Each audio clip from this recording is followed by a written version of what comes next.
Good morning, everyone. I'm Nikki Stanzione. And I'm Kristen Van Dyke. And this is New Mexico Style Friday. Yeah, TGIF. Oh my gosh, I'm so happy. I know, I'm really ready for it too.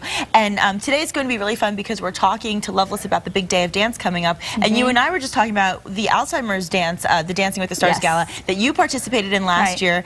I'm doing this year. Yeah. And you know, it's a lot of work. I give all the dancers a lot of credit. You really stepped it up for that. I mean, I'm getting really nervous. I only had my first meeting, and I love Chip. I'm so excited to work with him. But it's kind of scary. It's intimidating, you know. There's a lot to get done. It'll keep you busy, but you're going to get in shape, and it's so much fun, and Chip is great. Oh, he's amazing. And that's the thing I'm the most excited about is the getting in shape part. I went to rehearsal, and then I even went to Zumba where I got dirty looks again because I wanted to be near the mirror. They hate me at Zumba. It's terrible. Now, speaking of Chip, how about this one? Bobby Brown is missing the sensitivity chip. Common among some celebrities, we have to say. TMZ is actually reporting that he gave a really emotional tribute to Whitney Houston during a New Edition concert that took place in Mississippi last night. But then he totally ruined the moment. Bobby starts thanking his fans and his, all the people around and the family for support, and he says life is life and you have to move on sometimes. But then he says this: I love Whitney like I love God, and my name is Bad ASS Bobby Brown. That's what he said. Okay? How tacky and not classy was that to say that? I mean, I don't know, like, you're talking about your deceased love of your life. I mean, like, I am, Bobby Brown? I'm trying to be nice for the morning audience. Yeah, you know what? Sometimes grief makes people act weird or strange. There's strange behavior. Who knows? So that is definitely...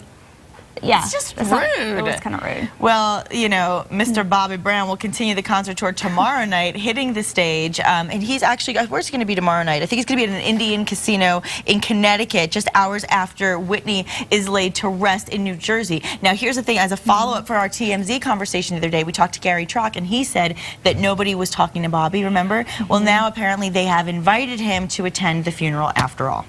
Oh, well. Yay. I'm sure he'll be there. I'm sure he will. Yeah. All right. Well, this weekend is upon us, and we need to talk about the weather. It's looking really nice for us this weekend, but today, not so much. So. Yeah, well, there's a lot of news going on, too. And, of course, we always love to check in with our KRQE News 13 morning anchor, Miss Elizabeth Alvarez, for today's headlines. And then we'll get to the weather, too. Hey, good morning, ladies. Happy Friday to you. Good morning to you at home. Topping your Friday morning news headlines, New Mexico state lawmakers get it done. And it was down to the wire, but lawmakers passed the proposed $5.6 billion budget as the legislative session came to an end yesterday. Governor Susana Martinez says she has backed off the notion of vetoing that budget. Lawmakers did approve her request to give Albuquerque $30 million to get the I-25 Paseo del Norte project going, but the governor not happy that illegal immigrants in New Mexico will still be allowed to get driver's licenses. She says she'll try again to get that law repealed in the next session. She also says she'll continue to push for a law that stops third graders from being promoted if teachers feel they can't read at the level they should be. And the end of the session has marked the end of House Speaker Ben Lujan's political career. He has advanced lung cancer and will not seek re-election. Lujan is 76 years old and has served in the House since 1975. He has cancer, and he says that it may have been caused by exposure to asbestos. Well, everything back to normal this morning after Vice President Joe Biden's visit to Albuquerque. The VP was here for 5 hours yesterday. He made 2 stops. His security detail shut down access to just about every road the Vice President passed through, including I-25 and I-40 during rush hour. This is actually video of his motorcade. He left the Duke City just before 8 o'clock last night from the Sunport, headed to Los Angeles. The VP was here for a fundraiser event at the Los Poblanos Inn on Rio Grande, and before that, the Vice President made a stop in Nob Hill to meet with supporters at Obama's presidential campaign headquarters. The U.S. House and Senate are expected to vote today on a deal to help keep $80 in your pocket more for the rest of the year. That would be by extending the payroll tax cut. President Obama is praising Congress for making the deal quickly this time. He has promised to sign the bill as soon as it passes. And say farewell to the king-size Snickers bar. Mars is now going to stop selling that huge candy bar. The king-size Snickers bar has more than 500 calories per serving. Wow. Mars says that it's stopping shipment of all the extra unhealthy candy by the end of next year. Apparently, the company is just trying to do its part in trying to help you stay a little healthier. And for the first time, listen to this, the federal government is recommending that car manufacturers limit electronic distractions in cars. The proposed recommendations include limiting device operations to one hand. The government also wants cars to make a disabled feature in a number of vehicles, basically electronic devices while they're moving in motion. If this happens, what it all could mean is that you will not be allowed to text or to use the phone while the car is in motion.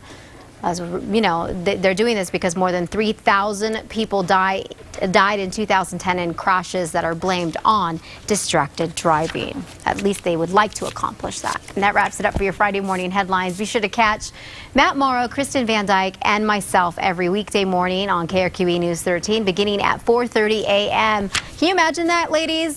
Your car totally shut off when you start to text or use the phone. Like your car would sense it, basically. It's kind of scary. I mean, because what happens if you're looking at your GPS or you get an emergency phone call and you just look down at it and you just hit answer or something? You know what I mean? I get the reason behind it, but it's pretty interesting. We'll see if that happens. It is interesting, yeah. Keep us posted and have a wonderful weekend. You too, please. Thanks, Elizabeth. And speaking of the weekend, there's plenty of fun to be had this weekend. So many things going on. In fact, the Junior League of Albuquerque's annual benefit, we spoke about it yesterday, Red Wine and Blues, A Taste of Albuquerque, is actually going to have a more family-friendly spinoff as well, a mini taste of Albuquerque, and that's all taking place this Sunday at the Crown Plaza Hotel. So Red Wine and Blues, A Taste of Albuquerque benefits Junior League's Kissing Hunger Goodbye campaign, and the events will showcase nearly 20 restaurants from the Albuquerque area, as well as entertainment, live and silent auctions, and I'm guessing maybe some red wine, probably. That sounds good. And you know, we talked about Carnival yesterday. It's the biggest show on earth, but you don't have to go all the way to Brazil to see it and experience the dazzling costumes and heart-thumping music and dance. The National Hispanic Cultural Center annual celebration of Carnival is this weekend and features entertainment by the Adara Dance Ensemble and Pandemonium. Yeah, it's so great, huh? And I love the costumes. Yeah, I love the costumes and I love the music and I love just the whole aura of it. I mean, it's such a happy, fun, celebratory event. And of course, as we said, that is going to be taking place February 17th and 18th, tonight and tomorrow, starting at 8 o'clock at the Albuquerque Journal Theater. And it's just going to be a blast. Just get ready to party and have a good time. And something else that's really fun is the Italian Film Festival, which opens this Sunday. And we talked about that this week as well. It's going to be an afternoon of film and food and wine again. I mean, it seems like a lot of good events consist of food and wine. But this one's going to continue for a full week, and it will be featuring 8 films. Now, you're looking right now at a scene from Federico Fellini's Oscar-winning classic film, La Dolce Vita, starring Marcello Mastroianni and Anita Ekberg. And this film is actually showing on the final day of the festival, Sunday, February 26th. And during intermission, patrons will wander over to Scalo Northern Italian Grill for an intermezzo dinner. And I have to say, La Dolce Vita, I told you I wrote a term paper on that in the Italian cinema class in college, and it is a fantastic movie, and if there's one film you're going to see, that's one I highly recommend. Really exciting. Good stuff there. The full schedule of events and films, you can get that at ItalianFilmFest.org. We'll have that website on our website, Casa.com, and of course Casa, Fox 2, and our sister station KRQE are proud sponsors of the Italian Film Festival, which benefits the University of New Mexico's Children's Hospital. So all of it going to a good cause, great times, and lots of stuff going on this weekend. A really good weekend to do it. And more to come. How about this one? On Valentine's Day, Julia Usher was here. She's the author of Ultimate Cookies, and she was a guest on New Mexico Style, of course, on Tuesday. Her cookies are little works of art, but you know what? They're so easy. I may not have been great at doing it, but that's because I was under the television pressure. You will not be. And you can learn how to create the ultimate cookie today at the Roosevelt County Fairground in Portales, and then tomorrow at Las Cosas Cooking School all the way in Santa Fe. Not so bad. I'm telling you, it's so professional. Right? I mean, but it's not too tough. Edible art. That's what I love. You can eat the art. It's so much fun. I love Julia. She's great. So you can learn from her. It'll be fun. And there's plenty of action and romance and family fun on the big screen this weekend, too. Yeah, Fox's Ashley Dvorkin has what's new in theaters. This is my friend, FDR. FDR, this is Tuck. Hello, it's lovely to meet you. While Valentine's Day is over, love is still a battlefield for Reese Witherspoon. She finds herself in the center of an action-packed love triangle in This Means War, co-starring Chris Pine and Tom Hardy. Also heating things up, a revved-up Nicolas Cage, unleashing the sequel to his 2007 blockbuster flick with Ghost Rider: Spirit of Vengeance. This time, the stuntman's deal with the devil can be witnessed in 3D. Plus, for Part 2, Cage isn't just Johnny Blaze. Underneath all that CGI, he now plays the franchise's fiery vigilante too. We borrowed things like soap and cookies and sugar, things that humans don't miss if they're gone. For a more G-rated family outing, meet the animated Clock family.